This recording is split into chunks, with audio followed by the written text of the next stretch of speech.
Perhaps actually to set the tone before we actually get started, maybe you could lead us in a guided meditation briefly. Would you mind? Yeah, sure. Let's sit tall with our spine erect and body relaxed. So relax your shoulders and don't close your eyes yet.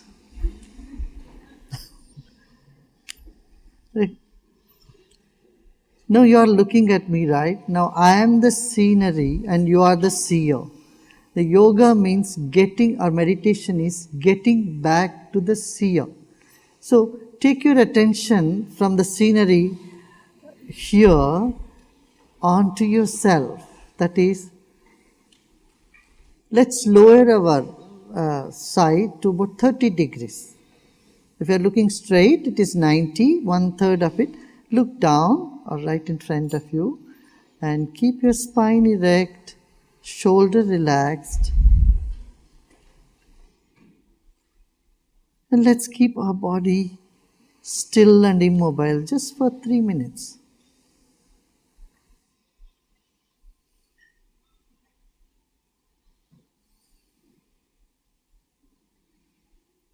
And let's keep our spine erect, as though you're just going to get up from your seat.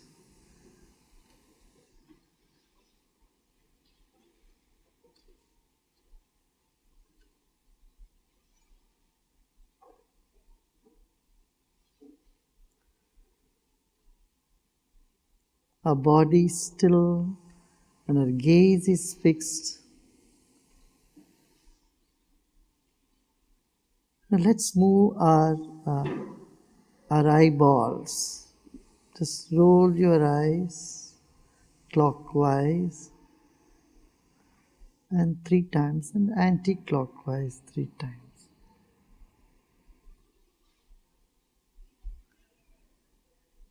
Again, let's fix our gaze at 30 degrees.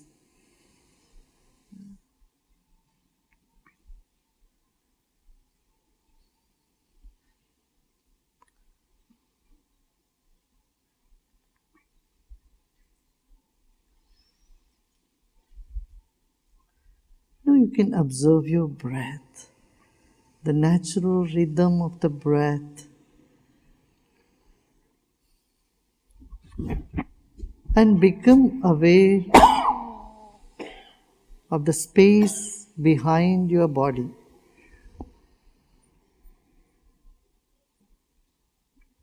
Take your attention to your back of the head.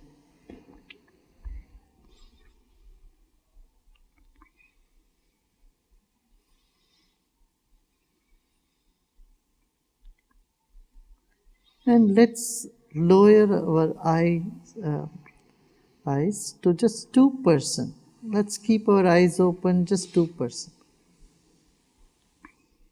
We'll close it 98%. Just keep it crack open so that a ray of light is entering into our eyes.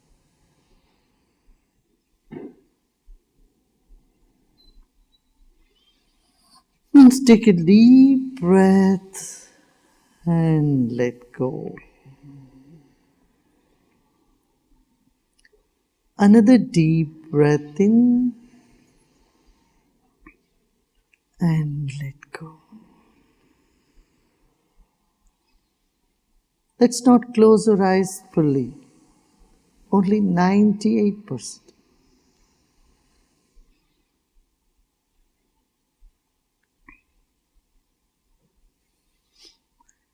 Let's become aware of our whole body, the billions of cells in our body, and enormous energy in each cell of our body.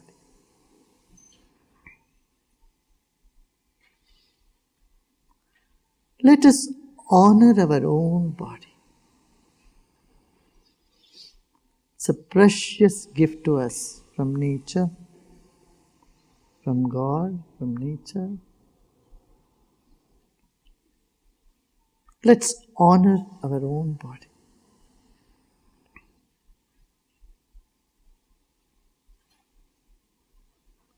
Now you may close your eyes, keep a big smile on your face,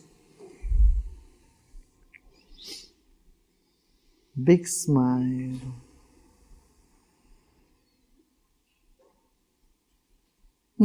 Let's breathe in with a smile and breathe out with a smile.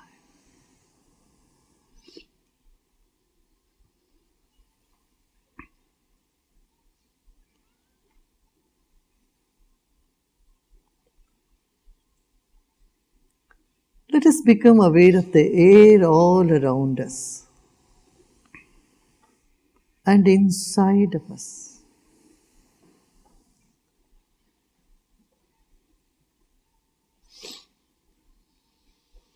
Like fish in the water, we are in air.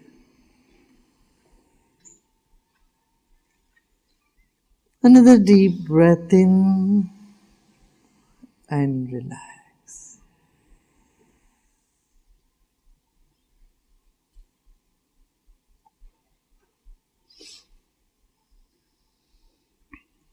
Let's notice the distinction between these two dimensions, the body and the breath.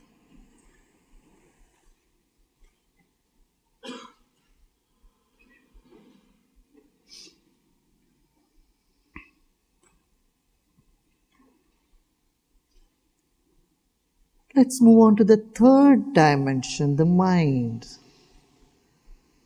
A body is like the wick of a candle, the mind is like the glow, the flame all around it.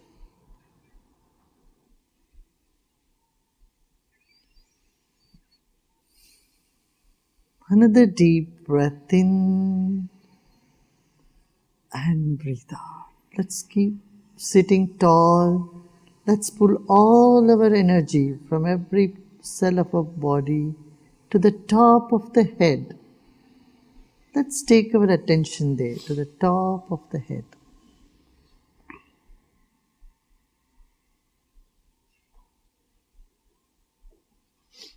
And become aware of the empty space above your head.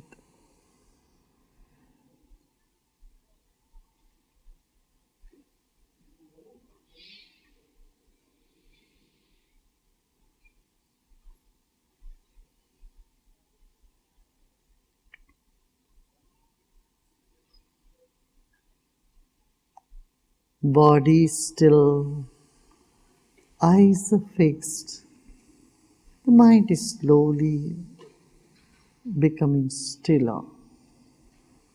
Let's notice this.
Incoming breath energizes the body, and outgoing breath brings relaxation.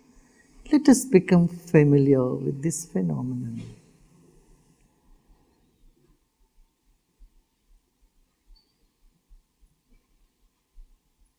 This moment, our body is still.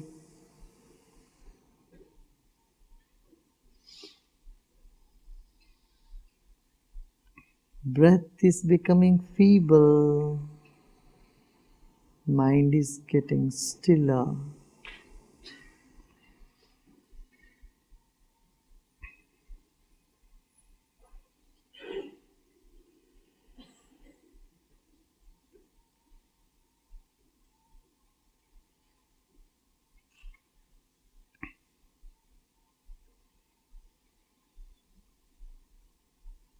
Just be with whatever is right now.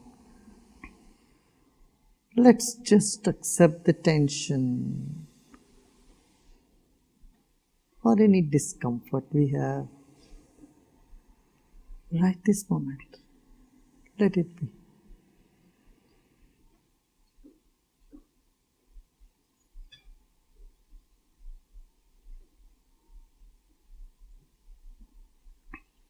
Let's take all our prana, the energy from every cell of our body, pointing towards the top of the head. Take our attention to the top of the head and let go.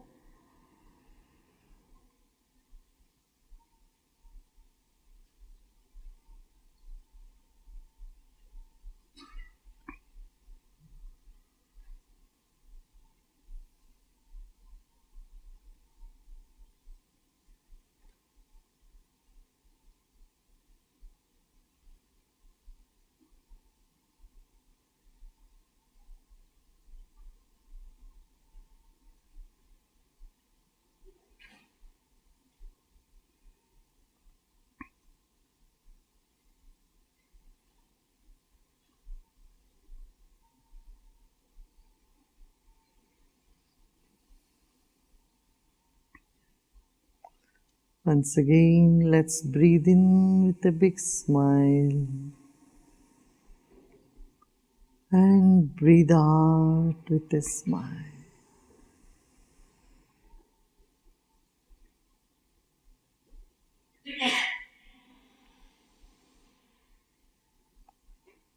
Let every cell of our mind, our body, mind complex start smiling.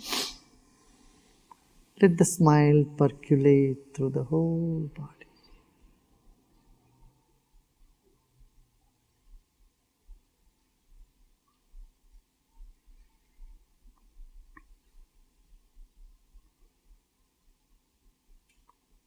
Just let's let go of all our efforts now and repose in ourselves.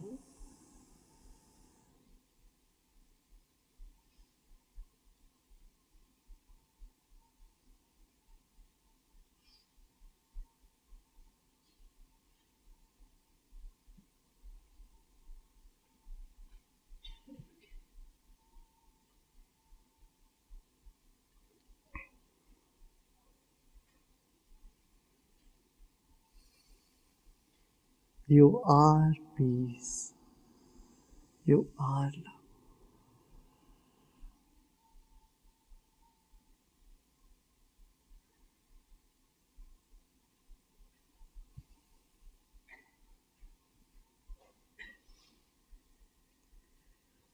Om Shanti Shanti Shanti.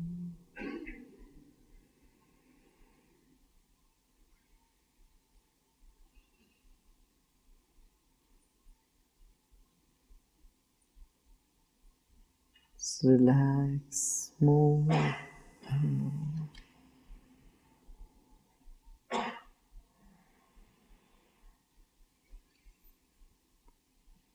And let's crack open our eyes just a little bit.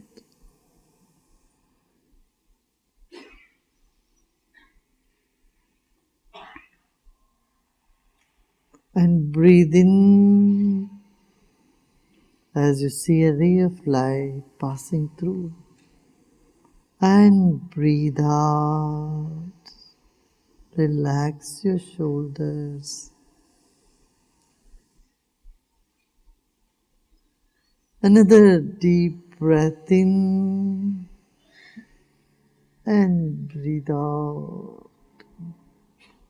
May open your eyes just a little bit more to 30 degrees. Keep your gaze fixed on the floor. And let's just observe what's happening in our own mind. Let's observe the thoughts. Keep your eyes open and feel the space all around us. And feel your breath and take another deep breath in, and let's feel our whole body as we breathe out.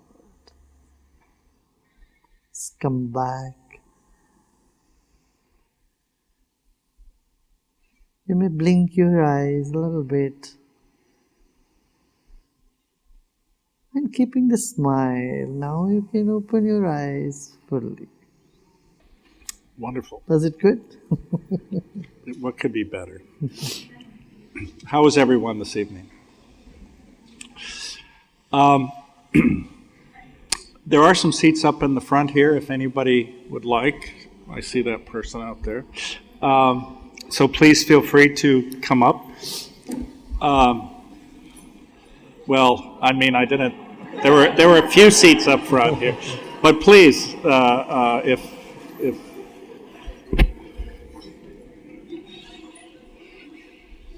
maybe I spoke too quickly. I was being very compassionate. And,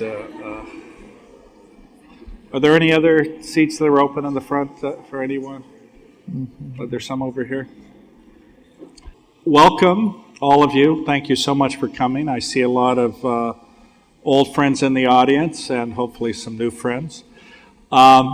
This is actually the last event of the year for CCARE, and I'm really honored to share that with an individual who has had an impact on millions of lives and continues to do so through the art of living, and yes, plus an individual who has committed his life to service and to creating techniques which allow individuals to decrease the stress in their own lives and also to motivate them towards service to others. Of course, the person I'm speaking of is sitting next to me on my right, Sri Ravi Shankar. We're going to have a conversation as part of our Conversations on Compassion, which is a program of the Center for Compassion and Altruism Research and Education here at Stanford within the School of Medicine, and of which I'm the founder and the director. So we shall begin. And again, thank you so much for being with us this evening. Sri, really, what a wonderful honor to have you here. We were actually talking about cricket a little earlier before we came in here. I had avoided a conversation about soccer since we lost today. But I got a soccer cap.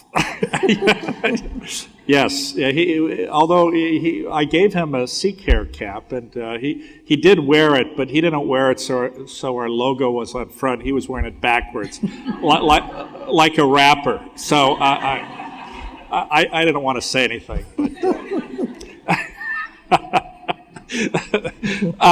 But one of the things I'm always interested in these conversations, and we were talking earlier, and many of you are probably aware, over the last 4 months or so, we've actually been honored to have a number of individuals who have committed their lives to service and who are extraordinarily spiritual individuals. We've had Sadhguru, His Holiness the Dalai Lama, Amma, and of course, most recently, Sri. But one of the things that I'm always interested in these conversations is, with one or two exceptions perhaps, these individuals who are like on this path were not born this way. Now, so I guess the first question, were you born this way?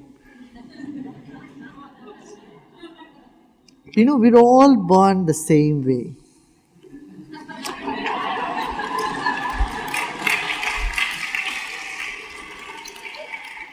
And I remained, in some sense, I didn't grow up. You know, usually I say I'm a teenager who refused to grow up. So there's certain things that doesn't change. And one of that is that we're all born with innate quality to connect with everybody and to maintain our, what you call, compassion or innocence or friendliness. Well, it's interesting that we know science shows that children early on, until they're probably 2 years old or so, actually have this innate empathy and compassion. And over time, that seems to actually diminish. And do you think that's a manifestation of sort of being in a cultural environment where those attributes get translated into more of how to interact within your culture and sort of create these protective mechanisms? Or what do you think happens to children to sort of change that? Many things contribute for their behavior patterns that changes time to time. But the knowledge of what one is, what the mind is, who we are, like memory, intellect, ego, the mind, this is missing. Nobody teaches us, how to manage our emotions, how to manage our own mind. And this is where spiritual knowledge comes into play. Tells you how breath, body, mind, they're all related, and the different modes and tendencies of the mind can be changed. So your whole perception and observation and expression in life can be affected by your own will, rather than feeling a victim of our own perception. We are able to have a say over how we see, and so you gain a multi-dimensional approach in looking, judging, or absorbing, understanding anything around you. So, what advice would you have to a parent of a child as to how to instill these types of values or behaviors, if you will, into their children? First of all, we need to understand kids. And second is give them an opportunity to serve in society, to express their friendliness, express their compassion. That would help. And again, things like yoga, meditation from a very young age, and inspiring stories, setting in front of them role models, not just aggression. Today, unfortunately, the pride got itself latched on to aggression. If someone is aggressive in the classroom or in the television, children think that is a role model. They don't see compassion, love, or caring as a role model. And that's how they move towards the role model, what they perceive. We can give them a different role model. See, for example, when we were growing up, our role model was, see how Mahatma Gandhi did what he did. How he used to be very compassionate, even not to kill a bug, even to a goat. He used to be very compassionate. So these sort of stories on compassion or role models of love and compassion have to be instilled at very young age. I think that would help children from moving to a violent tendencies. Well, we look at America as an example where, compared to the rest of the world, we are considered very affluent. Yet we have theoretically everything that many people in third world countries believe that they want, and we have an epidemic of isolation, anxiety, loneliness, and depression. And this is a society that's made of 300 million people out of the 7.2 billion or so who consume 25% of the world's resources. Obviously, the paradigm we're in is not working or even sustainable. What are your thoughts on that? Or is there a solution? And how would you recommend going forward? There are I know two. that's an easy question. I'm trying to throw softballs at you. No, But, these are two different dimensions. One is to be affluent. There is nothing wrong in being affluent. Let us make it very clear. One doesn't have to feel guilty that they are affluent. Being affluent is one thing, and being able to share the wealth with others is another thing. Encouraging shared values and encouraging sharing what you have. And I tell you, even in this, America is very, very good at it, because there is so many philanthropists in America than anywhere else in the world. And people have that heart to give and share and care for others. So, affluence is not any hindrance for a growth of society. Sharing is already there, but what might be essential here is for people to learn how to let go of the insecurity, how to create that happiness within oneself. And I see that happiness is nothing to do with the wealth. In many places, if you see Bhutan, it's a very poor country, much poorer than India, and people are very happy. In India, if you go to slums, for example, in the Dharavi slum, we have a slum school there. We are caring for several hundred children.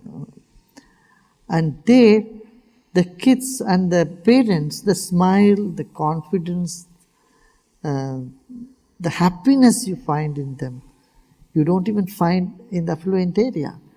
So perhaps when these values become more prevalent in society, when wave of happiness is created through whatever means possible, there can't be only one, there could be many ways to create happiness in society. That could perhaps reduce the crime in the society. That can perhaps reduce the gun culture.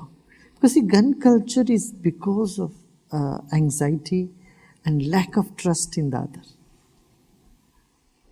That's what I would say. but one of the things we find actually oftentimes is that as people become more and more affluent, oftentimes they're less and less generous. And that seems to be almost a truism. That is again not affluence. I would say it's a poverty of spirit. Because spirit is not confident that it can generate. See, a person who lacks confidence and one who lacks an intuitive ability and compassion is a sort of poverty of the spirit. And they're not happy. They can't be happy. Getting back to your childhood. So your sister tells a story, and she says that, in fact, while she actually is been a follower of yours herself, but she described you as a mischievous and humorous child, and gives the example of you taking your father's suitcase before he went on a trip and taking all his papers out and filling the suitcase with toys.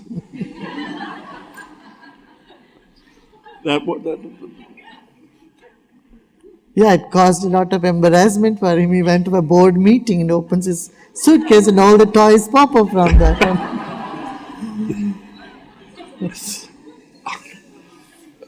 I tell that story just so that any of you people who are going on a spiritual path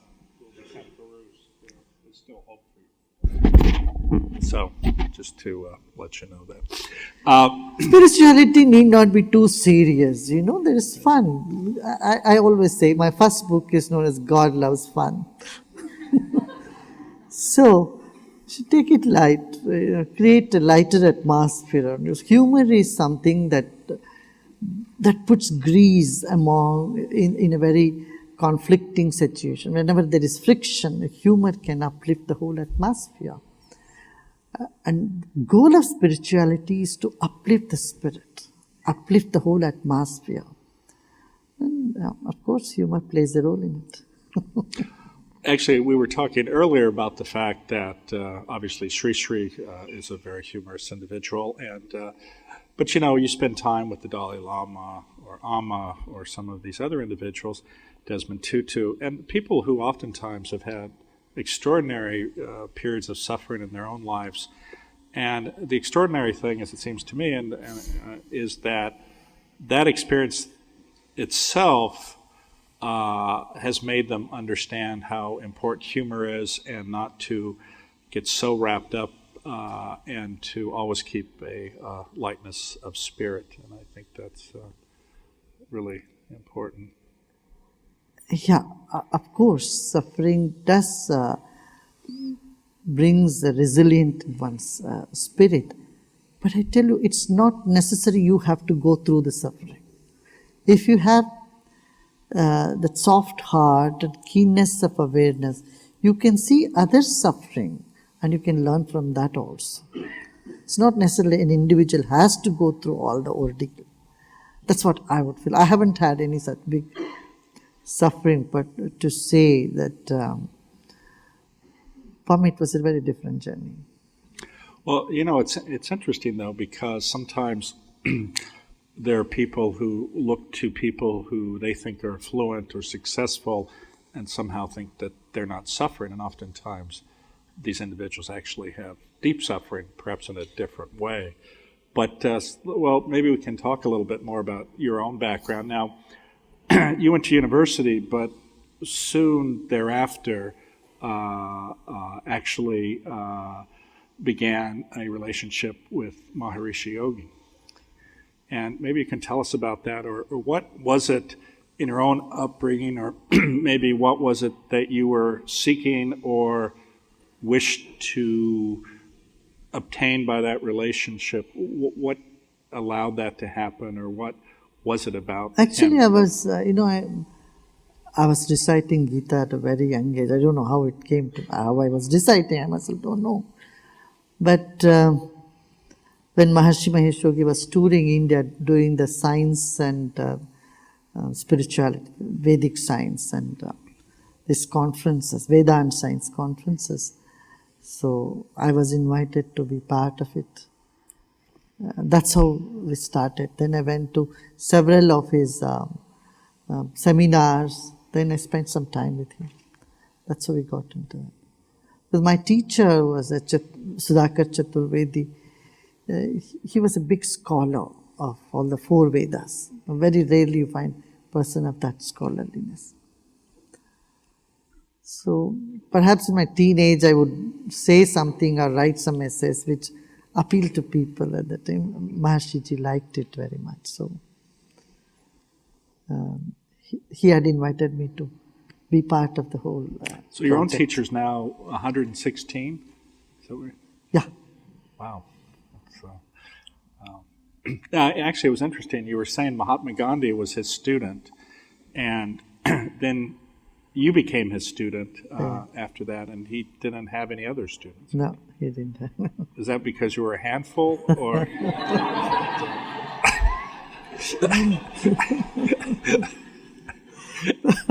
I guess so.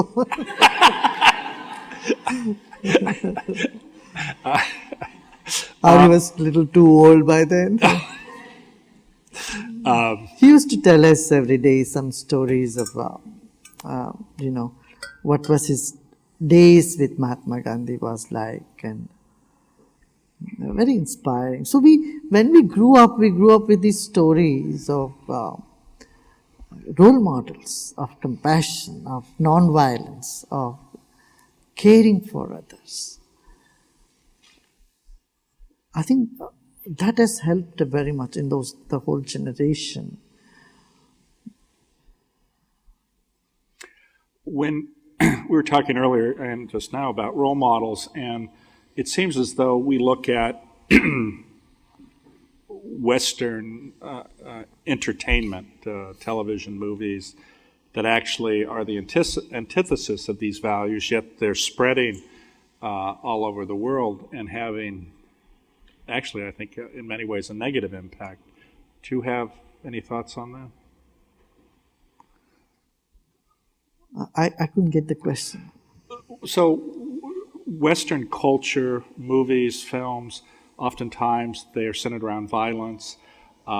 We have individuals who are promoted in our culture who simply show up and they don't necessarily have any attributes that many of us would consider. You know, today, I think if you see in the global scenario, the West is no longer West and East is no longer East. There is a sort of mix-up everywhere.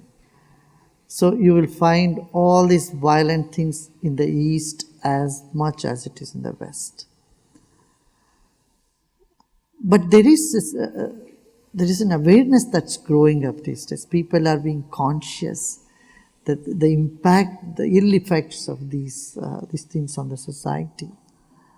And that's one good sign. That gives us more hope. Yeah, society is moving in the right direction. Now, yet, correct, there are, unfortunately, as I said earlier, the pride got itself latched on to violence. And again, basically I see that every individual is beautiful. In my eyes, everyone they have the seed of enlightenment, what I would call it. It just needs a little nurturing. They need to know how to get rid of stresses. See, we learn how to drive car, we learn how to operate computer, but no one teaches us how to handle your negative emotions. It's not in the curriculum. So if you are upset, people say, yeah, get over it. And how to get over it? How to get over it? You know, people get into a relationship, they fall out, and then they are in such a turmoil. You can find that even this campus, I suppose. In university campus are full of broken hearts and they need a repair somewhere, you know. I usually say we repair our broken hearts here and set it back. That is, we need to understand through our breath, through our meditation, we can fix our inner peace, our inner self. Our broken hearts can be mended. Breath is the secret. Because, see, anything in the mind is not so tangible. You cannot hold on to it. So breath is something that is neither tangible nor intangible, in between. And it has the link between the sensation in the body and the feelings in the mind. So what really bothers us is a sensation in the body and the feeling in the mind. And breath is the intermediary. Using breath, you can cleanse these so-called negative emotions. Why I would call negative is that that doesn't last longer. It's not our true nature. It's like a shadow. So one can get rid of stress, one can get rid of negative emotions, or at least have a say over it. You may not be able to totally overcome it in a short period of time, but to a great extent, 80-90%, you will have a say over it. And that helps people. And this sort of education, I think we should provide to our kids. As I say, we learn dental hygiene. Mother teaches you how to brush your teeth. If you go to Africa in the safaris, and there are the tribal people, they live there, they never have seen brush or they never brush the teeth.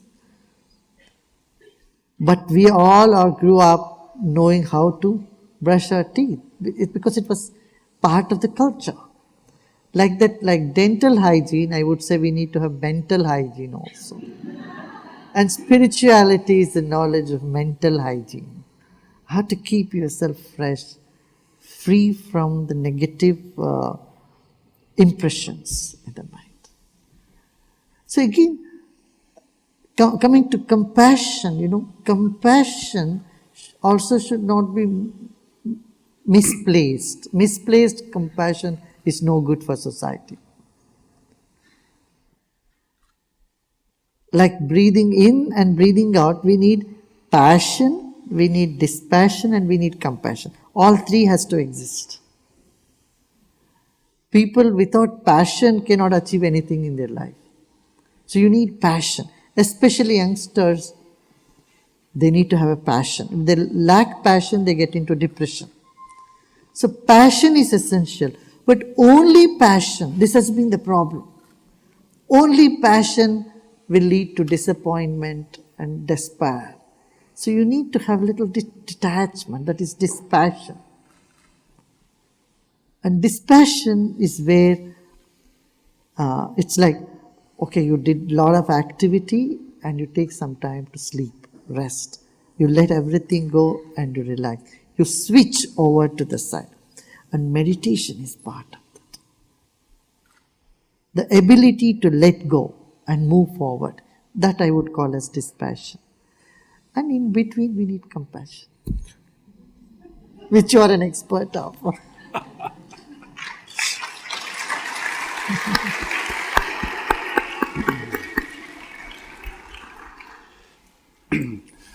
You were talking about breathing, and and you, getting back to Maharishi Yogi, you obviously spent time with him and with your own teacher we were just talking about. But at some point you had a vision or an insight regarding actually breathing. Obviously, Maharishi Yogi promotes transcendental meditation. How did that come upon you? What was the insight? Did you find TM useful, or is this just another tool? More than TM, he was a wonderful personality. He was a very, very powerful personality, very nice personality.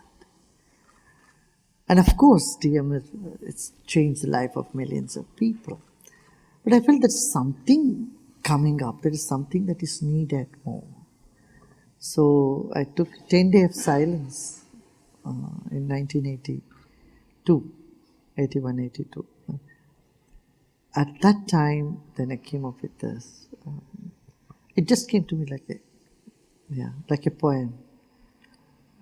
I had no interest to set up an organization. I had no interest to start something. I was just in villages. I was just doing some service activities, and then a bunch of people came around. They asked me to say something, and whatever I said, it did something good to them. Then by word of mouth, then it started happening that way. It's 35, almost 33 years now. Wow. And now millions of people have been... Yeah. But this vision I used to get, that people all over the world are waiting for me. I used to say that when I was a kid. And I was branded, you're telling lies. Don't tell lies. Scolded by mother several times. It was such a compulsion for me to say, no, I have people everywhere, and I used to tell her. But I had no way to prove what I was saying, that this is the fact. It's very tough, those. That you have a vision, you know something is right, you know something is true, but you could not translate that or tell your friends. My friends in my schools would say, oh, I have friends and relatives everywhere in the world, so many people are there. Stamps, those days the stamp collection was a big thing. So I will get you stamp, get you coins, and all these things. I used to tell my friends. So they would come and ask my mom, do you have people in America, in New York, in Paris, in Frankfurt? My mother said, what? And then my friends later on, they put in the, in the toilet of school, they put all the names, London, New York, just to, make fun of me. They wrote all the names in the toilet, but that's where he's going. I would never visit, I would never use in the school, I'll go home.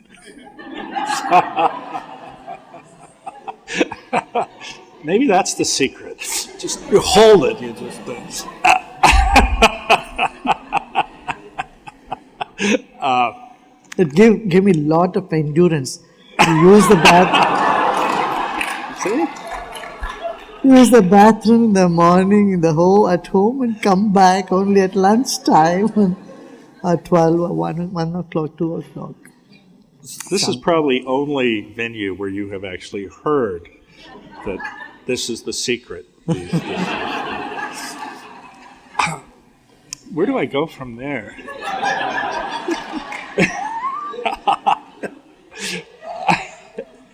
Life is mysterious. Life is so beautiful. It's much more than what we think we know or we are.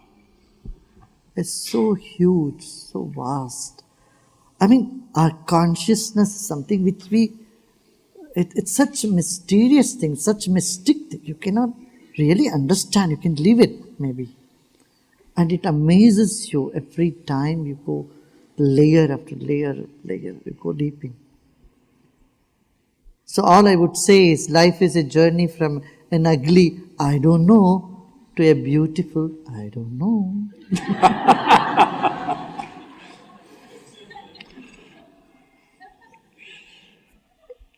When you're frustrated, that's what you say, I don't know.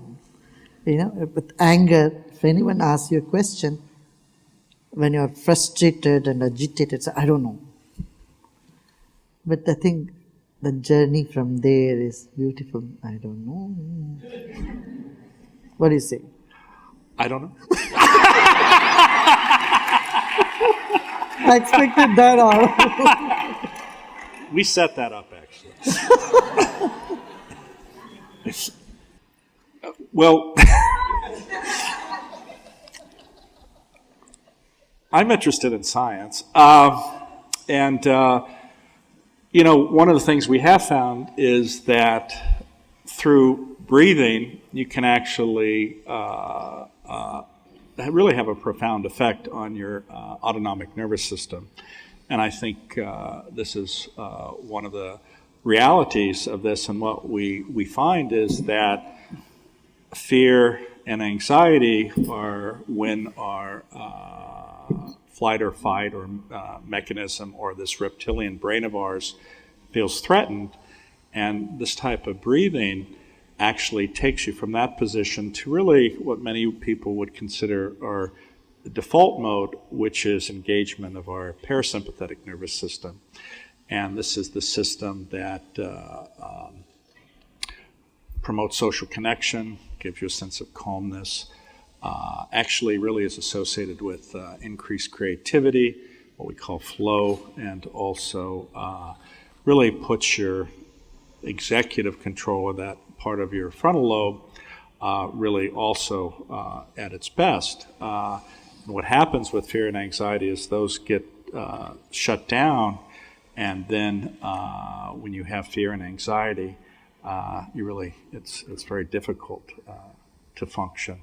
And I think that while this may have been a miraculous insight, I think what science has shown is that these types of breathing techniques really do have a profound impact, and I think that's why there are so many people interested in this who found it a benefit. And in fact, when you promote that side of you, this is how this feeling of openness and connection and desire to serve actually oftentimes manifests itself, because it really gives you this deep feeling. And for many people, it also connects with that meaningful purpose in one's life, I think. Yeah. So anyone who has a question, there are mics on either side. If you wish to line up, we'll just ask a few questions. Go ahead, young lady. I'm Chairani, and my question is that about the different kind of compassion and, for example, and how to transition from one level of compassion to another. For example, maybe a child is angry and the parents say, okay, it's okay if you're angry, I'll give you this, and they're fine. But as they grow up, they need to learn to control their emotions, and the expectation is different. But sometimes there is trouble in going from one level of compassion to another, and what is your guidance on this area, how we can make it smoother? Okay. Compassion needs two attendants with it all the time. One attendant is wisdom. The other attendant for compassion must be detachment. If any one of these is lacking, that the compassion will suffer itself. Misplaced compassion is no good, and compassion without detachment is no good. Just imagine a doctor is attending to a patient, and he gets so attached to patient, and he comes back home and he is all very upset because the patient is not well and starts crying and wailing, and what will happen? His whole mind gets crowded. He won't be able to have that clarity in wanting to do what he should do.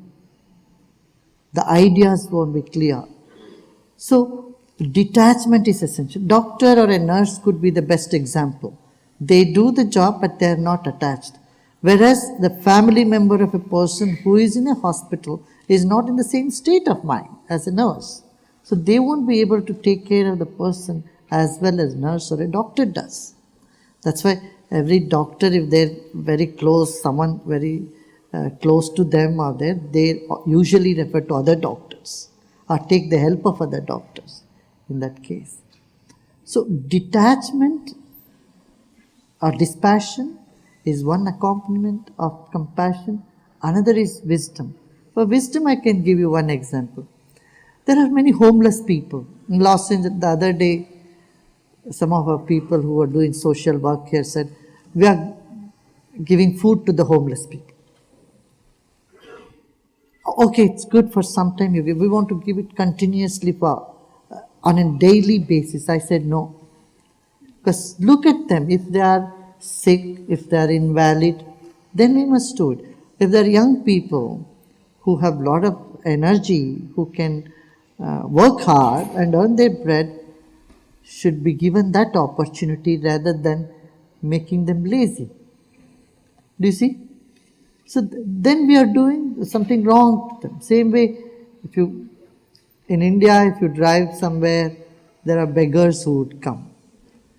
And begging has become a sort of profession. It came in the media also. You'll find that many of the beggars can lend you money to buy a house. So that's a misplaced compassion. You stop when they were all in green signal, in the red signals, in the stop signs. The beggars come, kids come, they ask for alms. Oh, you are compassionate, you give money to them. I would advise against doing such acts of compassion which does not, associate itself with wisdom or discrimination. Yeah. Yes, sir. My question is, can you have spirituality in the absence of faith in any higher power? If so, how? Yes. You don't see, there are faith usually caters to three levels. One is faith in the goodness of people, right? And second, faith in yourself. If you say, I don't believe in anything, at least you are believing that what you're saying. So that I don't believe in anything will not. It doesn't hold good. You have to say, I don't believe in anything except myself. Right? So you believe in yourself, faith in yourself, and then faith in some unknown power. These are the three levels of faith. From any point you start, somewhere you will recognize there is something beyond your comprehension or your understanding. So you don't have to force yourself to believe in a God sitting somewhere in the heaven trying to give you a finger, and you try to catch him, he goes further away. You don't have to believe in that. We simply have to know You are there, and who are you? Who am I? What is this mind is all about? Where do the thoughts come from? Just go in this. This is good enough.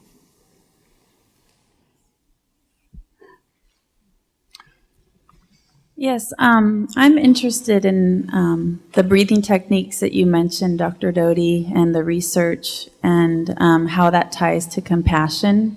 That's one kind of question. And then the other question is, have you participated or tried the breathing exercises yourself, either any kind of pranayama or the Sudarshan Kriya? And if you have, could you share your experience? And if you haven't, would you like to? Is that like a date?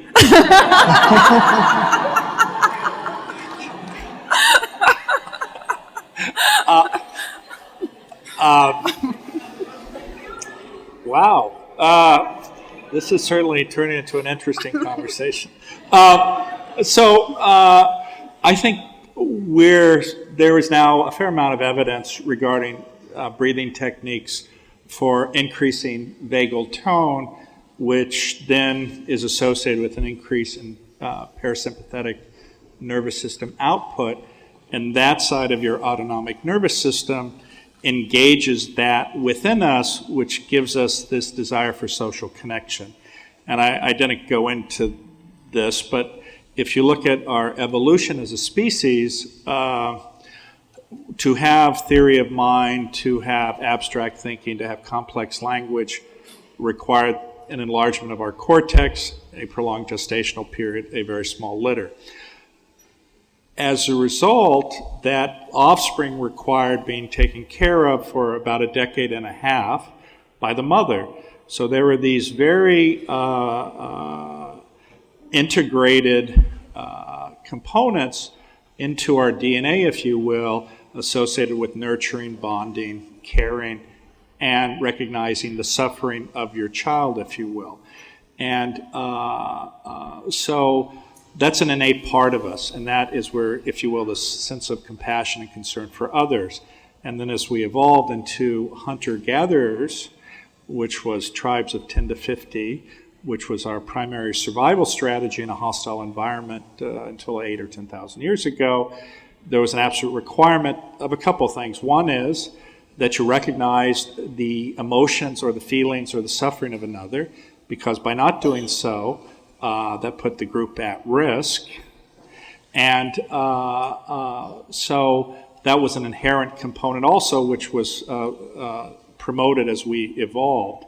So integrated into that was ultimately this recognition that the type of breathing techniques you described pushed you away from the flight or fight sympathetic nervous system engagement to the parasympathetic, which is more associated with nurturing, bonding, and connecting. And that is our default mode. That is when we function our best, and that is why we connect with others by doing that. And as we know, the East is filled with great insight and wisdom, and is a culture thousands of years old compared to ours in the United States of a few hundred years. And there's great to be learned, and scientists are taking credit for what the ancients actually already knew, which was these types of mental practices and ability to change your brain. So getting back to your specific question, so I was actually taught a meditation practice when I was 13 years of age by a woman in a magic shop, which is a somewhat complex story. But but that fundamentally changed my life, and that is the technique that I learned, and that puts me in that position. There are many different types of breathing techniques, and as anyone who knows me, I'm interested in the science, not necessarily different types of Buddhist or Hindu or et cetera practices. Although I tell some of the people who work with me who are often oriented in this direction that if we can find techniques wherever they come from, whether the Book of Mormon or Scientology or from alien abduction, I'm willing to listen and test those and see if those could be a benefit. I'm not sold on one thing. What I'm sold on is what science shows us is a benefit, and the practices that we were just talking about. And even as Sri was saying, TM, these have profound effects to positively affect your brain if they're done in the right context. And, there's not one recipe to make cookies. There are lots of different recipes. And every individual is an individual, and through their upbringing, through their background, different things resonate with them. And any of those things which would offer benefit to someone being better connected and more thoughtful and compassionate, I'm all for. Did that answer your question in a very convoluted way? Let me add one thing to that. It's always better the researchers don't practice the techniques, so that they are very objective and they see the impact or effect on the subjects. And there should be a code. The scientists, usually I tell scientists, well, you are doing research, you just do research and you don't practice the technique, because when you practice it, somewhere there is a possibility it influences you to for or whatever. So it will be more objective. Actually, science is that, where you have to have an objective data, objective analysis. And it's always better that the researchers can wait for some time and then practice. Well, no, I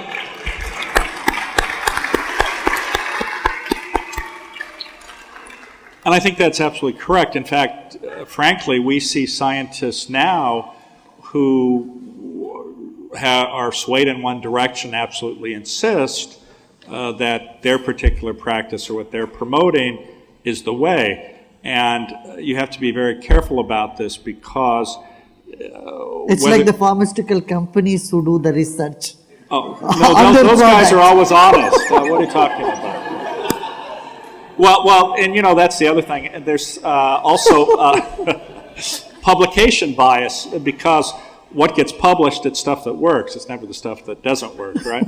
But no, I think that's absolutely correct. And so we are seeing a large number of the scientists who are doing work in this domain who are acolytes of a particular practice, and they tell the whole lab, you all need to do this, and then you'll really get the insight into why this is so great, which of course, frankly, I think is very wrong.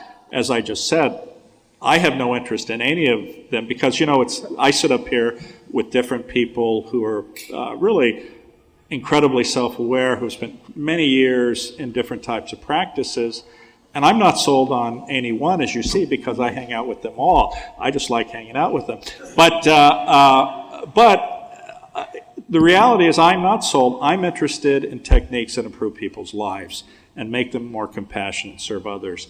And the point of these types of conversations is to show the broad spectrum of activities or practices which can have an impact, hopefully associated with scientific inquiry.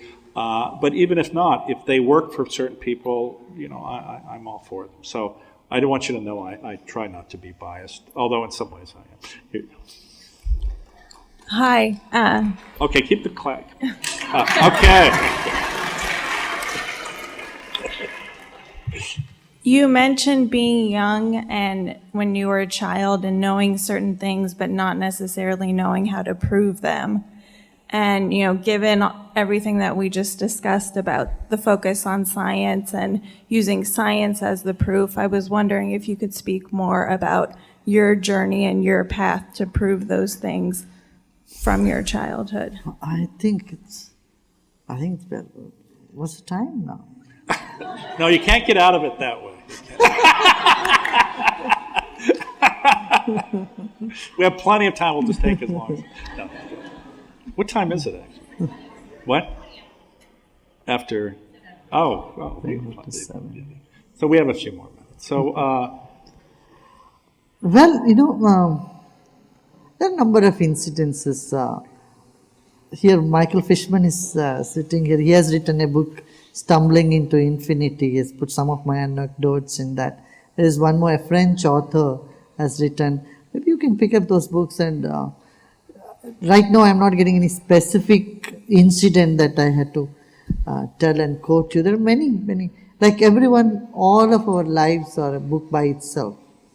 So each one of our life is fascinating, and mine is not less fascinating, I tell you. So there are a number of beautiful incidences that has happened, but I think we'll reserve it for some other time. Hi, my name is Divya. Thank you so much for being here. I know it's an honor for all of us in the room. My question for you is, if you were given the chance to speak to all of the terrorists around the world, what would you say to them? All of them? All of them. Terrorists? Yes. Oh. You know, the only place they can all be assembled is in the prison. And there I can take care of them, I tell you. If I just need few days to interact with them. But they have to be brought to one place. Now, other than this, we have done some work with some of the terrorists in Jammu and Kashmir and in Iraq. We have done some work with them. Basically, the concept in them is wrong. They misunderstand. You know, their whole mindset need to be shaken a little bit. And this cannot be done just through words. What I usually tell them, look, do you feel anxiety? I said, yes. You want to achieve your goal, just why don't you do some breathing? Come sit and do some breathing. We start with them like that. When they do some breathing, they get listening, you know, they are able to listen more. And then when they let go of the stress, they see other people also as part of them. And once that sensitivity comes and sensibility comes, the rudeness and the crime disappears, the cruelty disappears. They are insensitive. That's it's obvious, you know. There is no sensitivity nor sensibility, and both can be invoked in them. And we have done some work with both the Maoist terrorists in India. We could get some 1,000 of them lay down their arms and come to mainstream.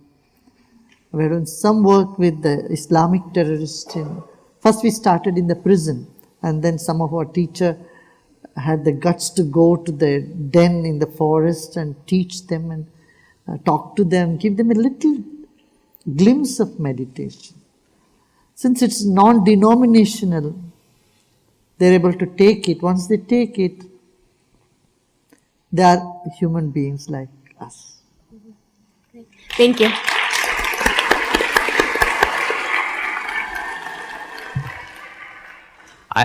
Over the past few months or few years, I have been having trouble trying to rationalize between these two differences, which is that there are 6 billion people in this world, and all of them have grown up in different circumstances and are different. And at the same time, all of us share this genome and in many ways are extremely similar, right? Because we have 99.9% of our genome is exactly the same. So how do you start rationalizing between these two seemingly contradictory statements and find a path in between to compassion? We are all same, yet we are different. Yet we are unique. Is that what you're saying? Yes. Yeah. That's the beauty in this planet. That's the beauty of the universe. Things are very simple, at the same time very complex. You know, you just eat a banana and you digest it. It's so simple. But if you look into the mechanics of digesting a banana, it's very complex. First it gets mixed with the saliva, then goes to the esophagus and gets into the stomach with the HCl acid, with the hydrochloric acid. Then it moves to the duodenum. Then it mixes with the bile juice and then the pancreas juice. And then it moves through the intestine. My goodness. The whole digestion of banana is a very complex phenomenon. At the same time, it is very easy. So our life is such that we are able to house the unmanifest, the huge consciousness, the boundless, borderless consciousness, yet within the boundaries. So this being finite and to be able to be connected to the infinite consciousness. This ability we have, it's so amazing. That's why I said studying the consciousness is the most amazing thing. Now you can say, what's the difference between consciousness and brain? Brain is like the boom box or the screen of a television. But consciousness is really the waves which are being, which gets exhibited through the box. So brain exhibits consciousness. Consciousness itself is vast, yet it can be perceived in a finite body. So this is this whole thing, easy at the same time. We are very different and yet we are the same. We are unique in some way and we are the same in another way. So go eat some bananas.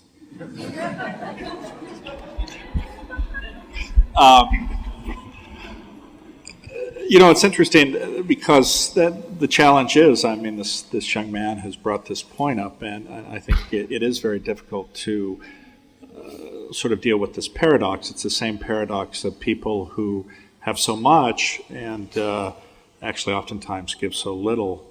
And this is one of my own motivators, yet you see people who have so little and will give everything. And trying to understand that and make others who have so much oftentimes understand that the greatest meaning in their life is associated with caring and giving. It's actually a struggle sometimes because they're lost in chasing after things that don't offer that deep sustenance, which actually deals with that deep hunger. See, everything is related in our metaphors to our bowels and our stomachs and all of this stuff. But I think it's true. I don't know. Go ahead, young man. I will have a couple more questions. Yeah, no worries. Hey, Sri, Mr. Doty. I'm Herschel. Hi, Herschel. How are you? I'm well. Good. Yeah. I just graduated from this place. And I was wondering, one thing I noticed while I was here is that a lot of the students are extremely ambitious. And one of their biggest fears is that if they took the time to become content, that their comfort would kind of like take away their drive to achieve a lot of things. And I think it's a huge sticking point in people's spiritual, emotional, mental development. So I was wondering if you think that that fear is grounded. Do you think that contentment and ambition are at odds? Okay.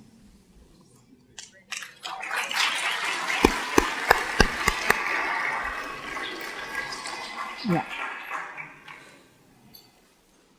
If frustration is the motivating factor, not contentment, opposite of, let us see from the other side. If frustration is the motivating factor, then Afghanistan, Lebanon, Beirut, all these places must have been the most creative, most entrepreneurial places on the planet. Because the most frustrated people are there. So, we need to understand contentment is not laziness. It's not lack of drive. That's why I said we need passion. But passion alone is not possible. You cannot only breathe in. Somewhere you have to breathe out.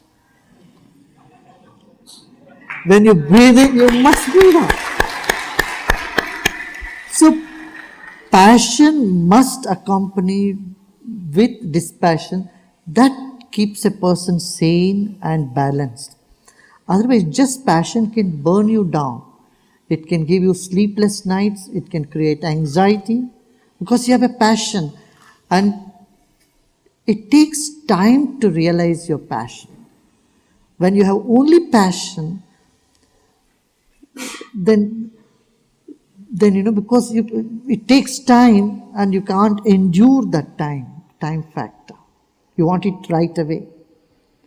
Too much to do, too little time, no energy causes stress. And if you're stressed and all that you land up is with all that great passion, depression comes along your way. So I would say the students should have the passion, at the same time have enough wisdom to have contentment, some degree of contentment, if not total. Just a, You were going to add something. I was just going to comment. You also have to understand what the driver is for that individual's working so hard, right, or trying to accomplish. Because one of my own experiences is that there are two groups of people. They're the people who are motivated by this inner drive innately and want to maximize their own potential and abilities. But there's a subset of people who feel that they can only be accepted or judged by competition and beating others. And so their whole value system oftentimes is wrapped up in accomplishment because that external validation is what they're seeking. And when that's the driver, there's always an emptiness because, again, that appetite can never be filled enough. You have to be able to be content with saying, I did the best I can, the self-acknowledgement, and if you will, self-compassion, and that's okay, versus driving yourself into the ground and trying to accomplish something when you're waiting for everyone to tell you how great you are because you think that is the metric which gives you value. Ah.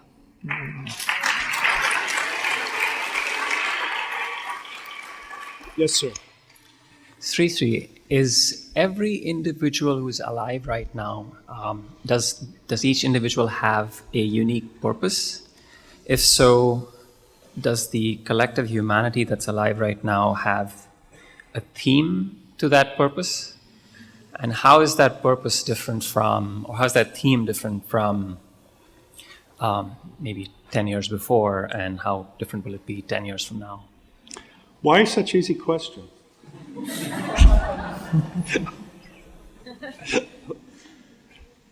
Yeah. I think he has answered. I don't know. First of all, to acknowledge or to wonder whether there is a purpose in life or not. Is there any purpose in life? This itself is a step. Many do not even come to this point. They just exist, without even asking this question, what is life? What's the purpose? If at all there is a purpose, number one. Second is, one who knows the purpose of life is not going to tell you. And anyone who tells you this is the purpose of your life, they simply don't know. So, this very question in you, what's the purpose of my life, is like a vehicle for you to reach your goal. And someone who knows will not take away your vehicle and ask you to walk the way. So, pat your back, give a pat on your back that you got this question, what's the purpose of life? Again, here you can say, one, your individual purpose in your life and what you can do to the society, what you can contribute to the world. That these two can be two different questions that you can ponder on, and one day or any day you can find an answer. Yes, sir. Or ma'am. I was wondering, what can we do about the rash of shootings on school campuses that's sweeping the country, both in high schools and in universities?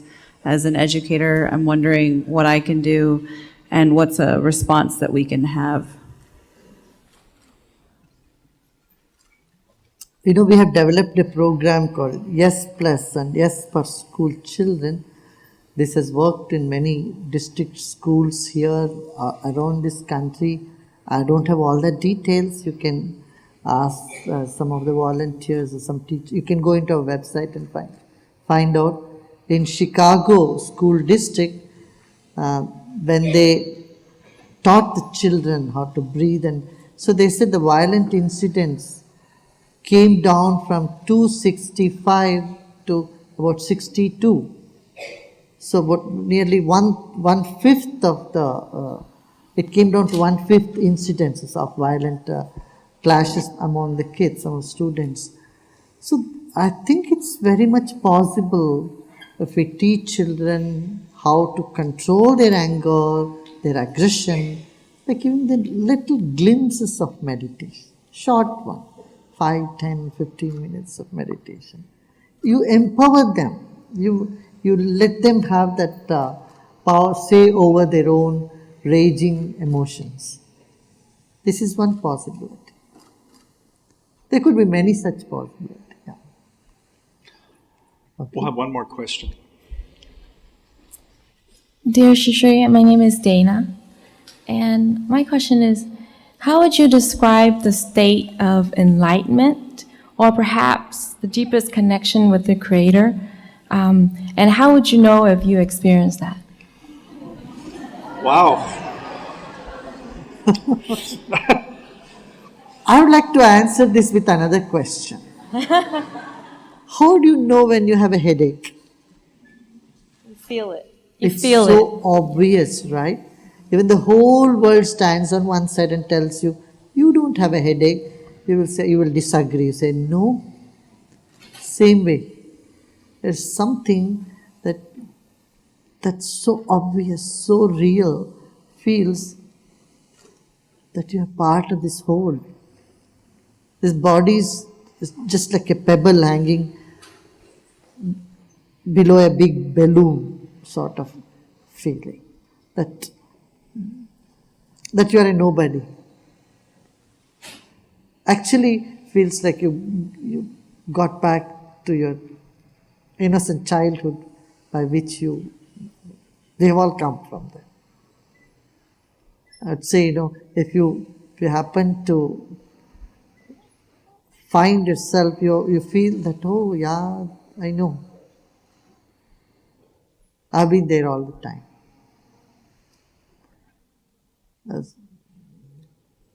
Just forget it. I was going to say it was like a banana being peeled. Well, listen, I think it's been a very enjoyable evening. Wait. Go ahead. Sorry. So the question was really trying to connect research with consciousness. With the advancements that we see in artificial intelligence, there is, at least some concern out there about Terminators coming back and, causing havoc in the world. So rather than that, do you expect to see machines actually being more conscious, like adjusting the thermostat in your home when you're actually home, self-driving cars, where do you see this artificial intelligence going, and where do you see the role of consciousness in artificial machines?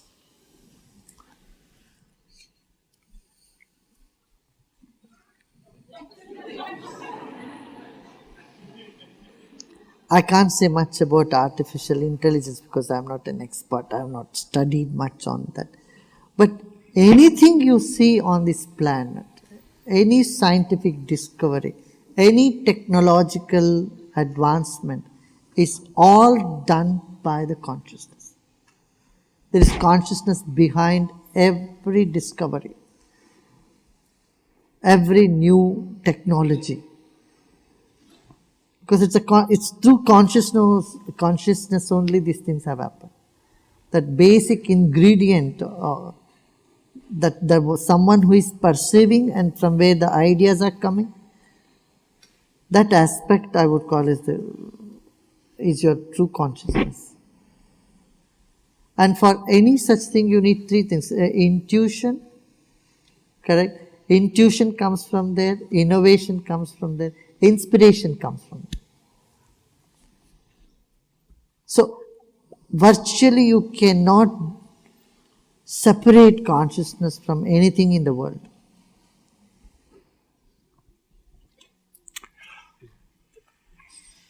We're done. Thank you.